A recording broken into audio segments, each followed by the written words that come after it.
Yeah, sure. Can I talk to you later? Because I'm on my duty. Take care. ये जो तुमने बोला है इसका मतलब पता भी है तुम्हें या फिर किसी ने बुलवा दिया और तुमने बोल दिया? जी मैम, मैं कुछ समझा नहीं। आप किस बारे में बात कर रही हैं? मेरा मतलब जो आपने इंग्लिश में बात की है इसका मतलब भी पता है आपको?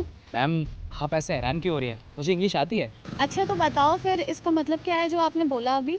जी मैम, मुझे इसका मतलब पता है। Can I talk to you later? Because I am on my duty. इसका मतलब है कि मैं अभी बिज़ी हूँ, आपसे बाद में बात करता हूँ। सिंपल मैम, आती है मुझे इंग्लिश। मतलब तुम्हें इंग्लिश आती है? जी मैम, मुझे इंग्लिश आती है, मैं पढ़ा लिखा हूँ। और इसमें इतनी हैरानी वाली क्या बात है? क्या सिक्योरिटी गार्ड इंग्लिश नहीं बोल सकता?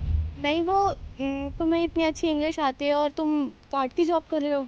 मैम, मैं समझ सकता हूँ कि आप एक गार्ड को देखकर चौंक गए हैं क्योंकि वो इंग्लिश बोल रहा है, लेकिन ये मेरा काम नहीं है। मैं अपने पापा की जगह ड्यूटी करने आया हूँ।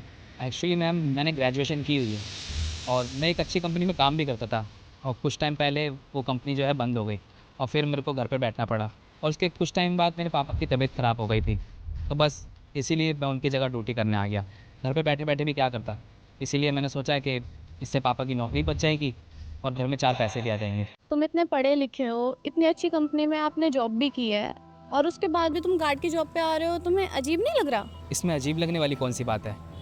हाँ, मैं मानता हूँ कि ये काम मेरे कैलिबर का नहीं है, लेकिन मेरे पापा ने मुझे सिखाया है कि कोई भी काम ना छोटा या बड़ा नहीं होता, इसलिए मैं सारे काम की रिस्पेक्ट करता हूँ। और वैसे भी मैडम, इस गार्ड की नौकरी से ही मेरे पापा ने मुझे पढ़ाया है, लिखाया है, इस काबिल बनाया है कि मैं सॉफ्टवेयर इंजीनियर की नौकरी कर सकूँ।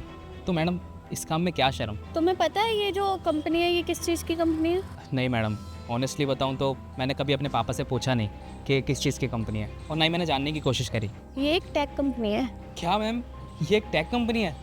मैम, मैंने आपको बताया था ना कि मैं एक सॉफ्टवेयर इंजीनियर हूँ, तो क्या मैं यहाँ पर इंटरव्यू देने आ सकता हूँ? हाँ पता है, लास्ट कंपनी में आप सॉफ्टवेयर इंजीनियर भी थे और इजीली सिलेक्ट भी हो सकते हो यहाँ पे।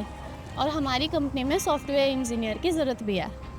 क्या तुम वर्क करना पसंद करोगे इस ऑफिस में? हाँ हाँ मैम, ये तो मेरे लिए बहुत प्राउड की बात होगी। जिस कंपनी में मेरे पापा सिक्योरिटी गार्ड का काम करते हैं, उसी कंपनी में मैं सॉफ्टवेयर इंजीनियर की पोस्ट पे काम करूँगा। लेकिन आप बताइए ना मैम, अगर मैं यहाँ पे सिक्योरिटी गार्ड की नौकरी करता हूँ, फिर अंदर जाके सॉफ्टवेयर इंजीनियर की नौकरी करूँगा, तो आपके एम्प्लॉयज़ को कोई दिक्कत परेशानी तो नहीं होगी? वो मुझे जज तो नहीं करेंगे? आपको कोई क्यों ही जज करेगा, बल्कि सबको प्राउड फील होगा कि आप हर वर्क को छोटा बड़ा नहीं समझते हो। इससे ये पता चलता है जो आपके अंडर में एम्प्लॉय काम करेंगे ना, आप उन सबकी रिस्पेक्ट करोगे। और मैं भी अपनी कंपनी में ऐसे ही एम्प्लॉय चाहती हूँ जो एक दूसरे की रिस्पेक्ट करे। तो बस बताओ, करोगे इस कंपनी में जॉब? ठीक है मैम, जैसा आप कहें। आप बताइए मुझे, मैं इंटरव्यू देने कब आ सकता हूँ? इंटरव्यू? आपको इंटरव्यू की क्या ज़रूरत है? मेन तो इंसान का नेचर होता है जो कि मैं देख चुकी हूँ, इसलिए इंटरव्यू तो आपका हो गया। और मैं देख चुकी हूँ कि तुम बहुत अच्छे हो, काम की रिस्पेक्ट करते हो, अपने पापा के काम की रिस्पेक्ट करते हो, अपने पापा की रिस्पेक्ट करते हो। अगर कोई आपकी जगह होता और उसकी ऐसे जॉब छूट गई होती तो वो डिप्रेशन में आकर बैठ जाता, जॉब नहीं करता, घर पे बैठा हुआ होता। लेकिन नहीं, आपने ऐसा नहीं किया, तो तुम्हें इंटरव्यू देने की कोई ज़रूरत नहीं है और कल से तुम सीधा ज्वाइन कर सकते हो। वैसे तुम पैकेज क्या एक्सपेक्ट कर रहे हो? देखिए मैडम, आप कैसी बातें कर रही हैं?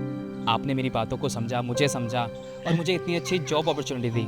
इसके आगे मैं कोई पैकेज एक्सपेक्ट नहीं करूँगा। इसके बाद तो मैं बस आपकी कंपनी में ईमानदारी से काम करूँगा। हाँ तो तुम ऐसा करना, कल लेट मत करना, मेरे कैबिन में आ जाना। टाइमिंग और तुम्हारा वर्क वहाँ पे हम डिस्कस कर लेंगे, उसके बाद वर्क स्टार्ट करते हैं। Thank you ma'am.